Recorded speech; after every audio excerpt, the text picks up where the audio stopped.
अक्लमंद के लिए तो इशारा काफ़ी है। ভোটের বিনিময়ে কেউ যেন জান্নাত বিক্রি না করে, এই বিষয়টা আপনারা ইমানি দায়িত্ব হিসেবে পালন করবেন। এই ইমাম, মুয়াজ্জিম এবং খতিবরা রাষ্ট্রীয়ভাবে আগে কখনো স্বীকৃত কোনো ভাতা পেতেন না, স্বীকৃতি পেতেন না। পাইতো? এই প্রথমবার শহীদ রাষ্ট্রপতি জিয়াউর রহমানের দল, বিসমিল্লাহর দল, আল্লাহর প্রতি অবিচল আস্থা এবং বিশ্বাসের দল,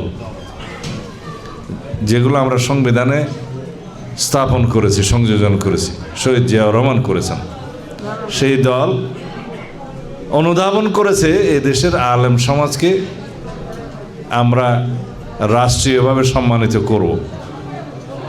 ভাতার পরিমাণ যাই হোক, রাষ্ট্রীয় তহবিল থেকে একটা ভাতা আসবে ইমাম সাহেবদের জন্য, খতিবদের জন্য, মুয়াজ্জিমদের জন্য।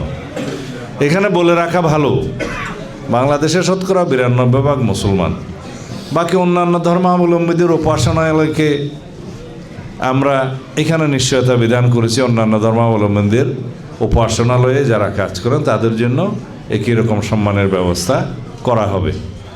যারা আলেম সমাজের উপকারের জন্য, আলেম সমাজের অর্থনৈতিক সমৃদ্ধির জন্য, সামাজিক মর্যাদা বৃদ্ধির জন্য কোনো পরিকল্পনা না দিয়ে শুধু শুধু ইসলামের দোহাই দিয়ে ধর্ম বিক্রি করা শুরু করেছে, সেটা আপনাদেরকে দেখতে হবে। अक्लमंद के लिए तो इशारा काफ़ी है। এটা আমাদের ইমানের ক্ষতি করছে বিভিন্ন ভাবে। এই যে আমরা একটা দলের নামের পিছনে ইসলাম আছে, সেজন্য কি ওইটা পুরা ইসলাম হয়ে গেল? তাইলে তো আমরা যা নুরুল ইসলাম আছি সবগুলো ইসলাম। এইভাবে একটা বিভ্রান্তি সৃষ্টি করছে, বিশেষ করে নারী সমাজের মধ্যে তারা এটা খুব বেশি অনুপ্রবেশ করার চেষ্টা করছে। আমাদের সরল মনা, আমাদের মা বোনদেরকে যে বিভিন্নভাবে বিভ্রান্ত করার চেষ্টা করছে। যদি কোনো মার খাতে বুট দিলে জান্নাত পাওয়া যেত, তাহলে আশরাফুল উলুম মাদ্রাসার মধ্যে পড়াশোনা করার আর দরকার কি? কোনো রকম একটা মার্কা বরাবর বুট দিলেই তো হইতো। আমি শুনছি ভিডিওতে কেউ কেউ বলছে, এইবার যদি আল্লাহর দিকে তাকাইয়া, রসুলের দিকে তাকাইয়া যদি দয়া করে এই মার্কায় একটা বুট দেন, তাহলে পরে জান্নাত নিশ্চিত। নাউজুবিল্লাহ।